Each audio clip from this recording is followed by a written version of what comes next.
सिर्फ हमारे बुकटी के साथ पिछले बार भी हमने वहाँ पे लड़के अंदर कच्चे में घुस के हमारे बुकटियों ने उनको मारा, उनके 11 बंदे मुर्दार किए, मार दिए, अपना बंदे का बदला लिया। हमारे पश्तून बेल्ट के बाकायदा उन्होंने लाशें भेजी हैं।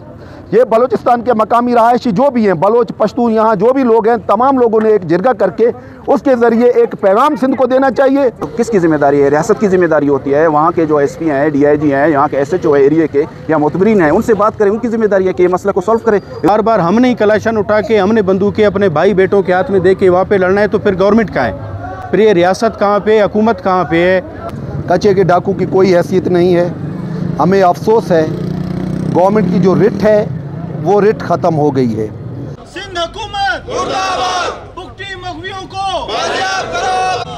सिंध हुकूमत मुर्दाबाद। हम ये कहते हैं कि हमें रियासत कहीं नज़र नहीं आ रहा, हमें कुछ भी नज़र नहीं आ रहा। अभी मैंने वहाँ पे बात कर तो ये कहा कि हमारे ऊपर इनके अखराजात, इनके फ्यूल, इनकी गाड़ियाँ ही हम पे, आवाम पे, पाकिस्तान पे बोझ हैं। आप अभी अमन नहीं दे सकते, हमें हमारी हिफाजत नहीं कर सकते, तो आप हमने इसलिए तो हम टैक्सेस अपने खून बच्चों का अपना जो पेट काट के आपको तो नहीं देते कि आप वहाँ पे जाके गाड़ियों पे बैठे एसी एंजॉय करें, आप ठंडे कमरे एंजॉय करें, तो फिर रोड पे हमारी हिफाजत कौन करेगा? हर 2 महीने के बाद ये मसला होता है। ये तो सिर्फ हमारे बुकटी के साथ पिछले बार भी हमने वहाँ पे लड़के अंदर कच्चे में घुस के हमारे बुकटियों ने उनको मारा, उनके 11 बंदे मुर्दार किए, मार दिए, अपना बंदे का बदला लिया।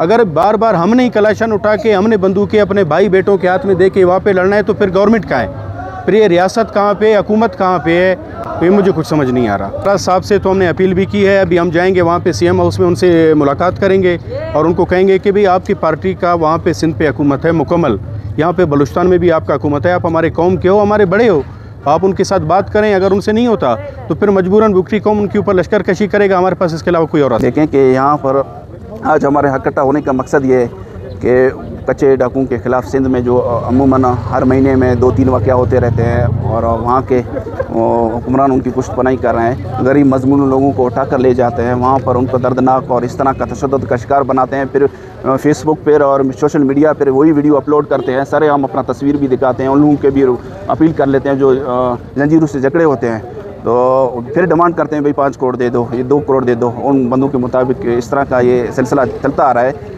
इसके बाद फिर ये सोशल मीडिया में होने के बाद वाक़या पेश आया तो उनके रिश्तेदारों को पता, बुकटी बरादरी को पता चला, फिर शिकार मुल्क में हमारे बुकटी बरादरा काफ़ी मुख्तलिफ अक़वाम के लोग वहाँ इकट्ठे होकर धरना दिए हुए हैं, अभी तक वो जारी है।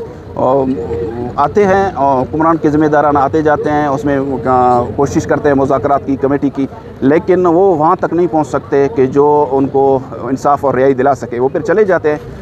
यकीनन आप देखें कि इसके मामले में आखिरकार ये क्या हो रहा है, नाइंसाफ़ियाँ हो रहे हैं, गरीबों पर तशद्दुद हो रहा है, इंसानियत सोच वाक़यात होते जा रहे हैं, एक नहीं सारे अक़वाम के साथ इस तरह के मामला होते रहते हैं। लिहाजा ये किसकी ज़िम्मेदारी है? रियासत की ज़िम्मेदारी होती है। वहाँ के जो एसपी हैं, डीआईजी हैं, यहाँ के एसएचओ है एरिया के या मुतबरीन हैं, उनसे बात करें, उनकी ज़िम्मेदारी है कि ये मसला को सॉल्व करें। रोज़ाना ये तो नहीं है कि आप उठा कर ले जाए, कोई बंदा इतना पैसे दे सकता है, कोई नहीं दे सकता। अक्सर गरीब मजलूम को उठाएं, आप उठाना चाहते हो किसी मिनिस्टर के बेटे को उठाओ, किसी डीआईजी के बेटे को उठाओ, किसी बड़े अफसर को उठाओ, ताकि आपको पता भी तो चले। आप जानबूझकर आम जो शहरी लोग हैं, जो गरीब लोग हैं, उनको उठाकर फिर आप डिमांड कर लेते हैं, अपना जो है ना सारा दिलेरी अपना ताकत उस पर इस्तेमाल करते हैं।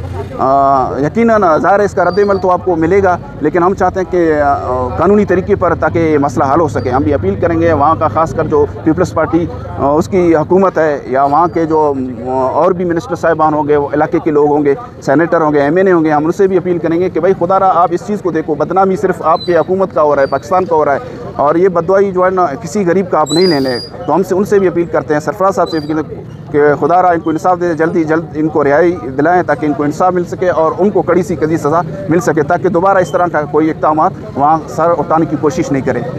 कच्चे के डाकू की कोई हैसियत नहीं है। हमें अफसोस है, गवर्नमेंट की जो रिट है वो रिट ख़त्म हो गई है। हम स्टेट की उस रिट को ढूंढ रहे हैं जो हमारे अजदाद के दौर में था, जब हमारे वालिदैन सुनते थे, यानी 50s, 60s, 70s, 80s, 90s, 2000 के बाद हमें वो रिट नज़र नहीं आया गवर्नमेंट का। मुझे हैरत है, कच्चे के डाकू इतनी बड़ी तादाद में नहीं है, वो अपने कुछ कबीलों के लोग होते हैं, उनके 5 से 10 बंदे होते हैं, उनसे ज़्यादा उनकी कोई लोग भी नहीं होते।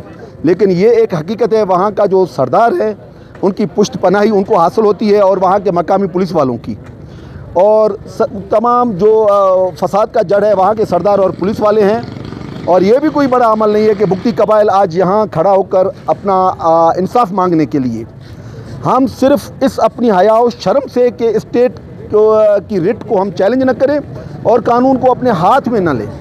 अभी आपने रिसेंटली पिछले साल देखा हुआ, अभी हमारे दोस्त डॉक्टर साहब ने भी यही बताया कि हमने एक टेस्ट के तौर पर हम कच्चे में गए और डाकू का क्या हशर किया, और अब भी कर सकते हैं। अभी हमारे दोस्त मौजूद हैं, हमारा एक इशारा उधर चला जाए वो जाएंगे, लेकिन सिर्फ हम कानून को हाथ लेने से गुरेज़ा हैं। हम चाहते हैं कि स्टेट खुद अपना काम करे।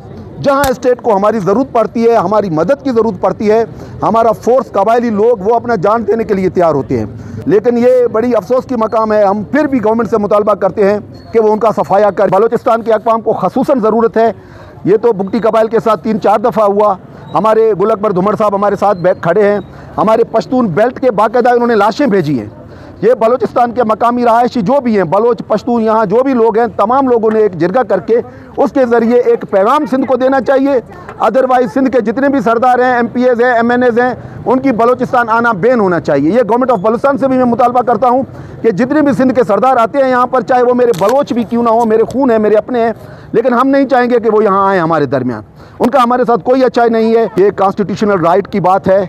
जहाँ कॉन्स्टिट्यूशनल राइट्स वायलेट होते हैं वहाँ पर बंदे को गवर्नमेंट इन एक्शन नहीं आए तो आपका राइट बनता है कि आप अदालत का दरवाज़ा खटखटाएं और अदालत से हुकूमत को हुक्म दिलवाएं, एक रिट पास करवाएं कि जनाब हुकूमत जो है अपनी जो वो सर्विसेज हैं वो गवर्नमेंट को पे नहीं कर रहा, गवर्नमेंट का हेल्प नहीं कर रहा। तो ये यकीनन, लेकिन ये सिंध का मसला है, बलूचिस्तान की अदालत से इससे कोई ताल्लुक़ नहीं है। ये सुप्रीम कोर्ट में पिटीशन बिल्कुल बन सकती है, तो हम इस पर भी गौर करेंगे। बड़ी मेहरबानी आपकी। थैंक